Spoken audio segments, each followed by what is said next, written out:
தெரிவித்துக் கொள்கிறேன். இந்த சுதந்திர காற்றை சுவாசிக்கும் அனைவருக்கும் என் காலை வணக்கத்தை தெரிவித்து என்னுடைய தொடங்குகிறேன். நாம் இங்கு 79வது சுதந்திர தினத்தை கொண்டாட கூடியுள்ளோம். நம் இந்திய நாடு 1947ஆம் ஆண்டு ஆகஸ்ட் திங்கள் 15ஆம் நாள் சுதந்திரம் பெற்றது. ஆங்கிலேயரிடம் நம் அரசியல் சுதந்திரம் மற்றும் பெறவில்லை, தனிமனித சுதந்திரமும் பெற்றோம். என்று தனியும் இந்த சுதந்திர தாகம் என்று மடியும் இந்த அடிமையின் முகம் என்று ஏங்கினார் பாரதியார். இந்த சுதந்திரம் தாகம் தண்ணீரால் தனியவில்லை, இரத்தத்தாலும் கண்ணீராலும் தனிந்தது. விட்டு விடுதலையாகி நிற்பாய் இந்த சிட்டுக்குருவியை போல என்று பாரதி கண்ட கனவு பல போராட்டங்களுக்கு பிறகு நினைவானது. இன்று நம்மோடு படவே போய் 8 திசையும் நமக்கு பிடித்தவாறு படர்ந்து செல்கிறோம்.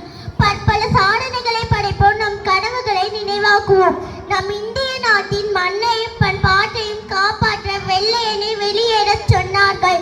சுதந்திர தினம் இந்தியாவின் தேசிய விடுதலை நாளாகும். சுதந்திர போராட்ட தியாகிகளின் நினைவு கூர்ந்து நன்றி செலுத்தும் நாள் இது. பல சாதி மடம் இருந்தாலும் நாம் அனைவரும் இந்தியர்கள் என்பதில் பெருமை கொள்கிறேன். 200 ஆண்டுகளாக சொந்த நாட்டில் ஆங்கிலேயரிடம் அடிமைப்பட்டிருந்தோம்.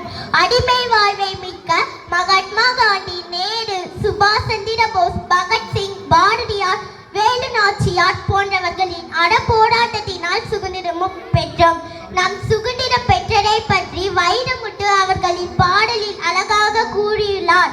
இதோ வண்ணம் பல வண்ணம் நம் எண்ணம் ஒன்றல்லோ, பறவைகள் பலவன்றோ, வானம் ஒன்றல்லோ, தேகம் பலவாகும் நம் ரத்தம் ஒன்றல்லோ, பாசைகள் பலவன்றோ, தேசம் ஒன்றோடோ, பூக்கள் கொண்டு வந்தால் இது புண்ணிய தேசமடா, வாள்கள் கொண்டு வந்தால் தலை வாங்கிடும் தேசமடா, எங்கள் ரத்தம் எங்கள் கண்ணீர் இவை இரண்டும் கலந்த எங்கள் சரீரமே